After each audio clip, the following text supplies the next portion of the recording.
হযরতুল আল্লাম শহীদ মরহুম আল্লামা দেলওয়ার হোসেন সাঈদী রহিমাহুল্লাহ ওনার স্মৃতি বিজড়িত আজকের এই ঐতিহাসিক প্যারেড ময়দানের তাফসিরুল কোরআনের প্রোগ্রামে সব আছে। স্টেজ আছে, শ্রোতা আছে, প্যান্ডেল আছে, মিডিয়া কাভারেজ আছে, কিন্তু আমাদের কলিজার টুকরাটা আমাদের মাঝে নাই। আজকের এই প্রোগ্রামে আলোচক হয়ে এই চেয়ারে আমি না বসে ওই শ্রোতাদের কাতারে বসে যদি আমাদের আল্লামার নুরানি চেহারার দিকে তাকিয়ে ওয়াজ শুনতে পারতাম, আমাদের হৃদয়টা ঠান্ডা হয়ে যেত, আমাদের তৃষ্ণার্ত হৃদয় শান্ত হতো। সব আজকে আছে, কি যেন নাই, ঠিক কিনা বলেন? আল্লাহ তাআলা প্রতি 100 বছরে একজন মুজাদ্দিদ পাঠায়, প্রতি 100 বছরে একজন মুজাদ্দিদ, যিনি সমাজকে সংস্কার করেন। আল্লামা দেলওয়ার হোসেন সাঈদী রহিমাহুল্লাহ ছিলেন তেমন একজন মুজাদ্দিদ। চিৎকার করে বলেন ঠিক কিনা?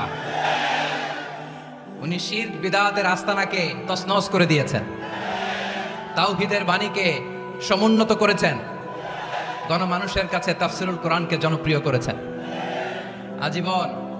আজীবন তিনি ইসলামকে বিজয়ী শক্তি হিসেবে দেখার স্বপ্ন দেখতেন। এত প্রাঞ্জল ভাষা, এত চমৎকার আধুনিক প্রেজেন্টেশন, গণমানুষের কাছে কোরআনের তাফসিরকে এভাবে জনপ্রিয় করে তোলার মতো ব্যক্তিত্ব আল্লামা সাঈদী ছাড়া দ্বিতীয় কেউ এই বাংলার ভূখণ্ডে নাই। এই যে তাফসিরুল কোরআন, এই যে টার্মিনোলজি, এই টার্মটাই উনি আসলে জনপ্রিয় করেছেন। আমরা আগে জানতাম না যে এভাবে তাফসির করা যায়, এভাবে scientific indications of the Holi কোরআনকে মানুষের কাছে পেশ করা যায়, এভাবে এত জীবন ঘনিষ্ঠ করে, এত ইন্টারঅ্যাক্টিভ করে কোরআনের কথাগুলো মানুষের কাছে উপস্থাপন করা যায়।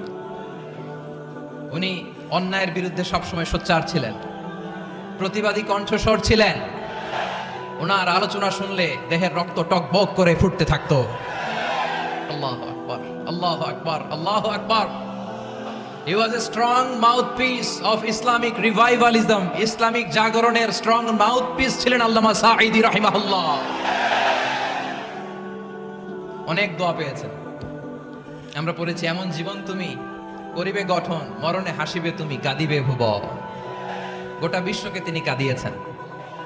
আল্লামা যখন ইন্তেকাল করলেন, আমি তখন মালয়েশিয়া থেকে যুক্তরাষ্ট্রে একটা কনফারেন্সে যোগ দিতে যাচ্ছি, কাতার এয়ারলাইন্সে। মালয়েশিয়া থেকে দোহাতে নামলাম। দোহায় যখন আমার ট্রানজিট, তখন শুনতে পেলাম যে আল্লামা বিদায় নিয়েছেন।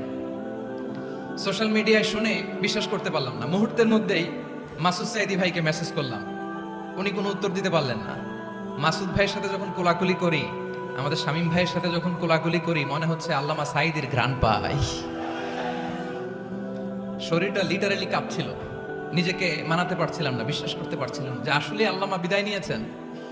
ইন দ্য মিন টাইম আমার সেকেন্ড ফ্লাইট, দোহা টু নিউ ইয়র্ক, 12 ঘন্টার ফ্লাইটে উঠলাম।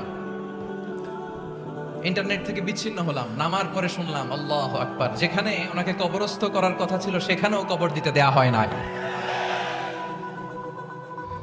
ছবিগুলো দেখতে লাগলাম, হাসিমাখা মুখ, হাসিমাখা নিথর দেহটা, মরণে হাসিবে তুমি, কাঁদিবে ভুবন।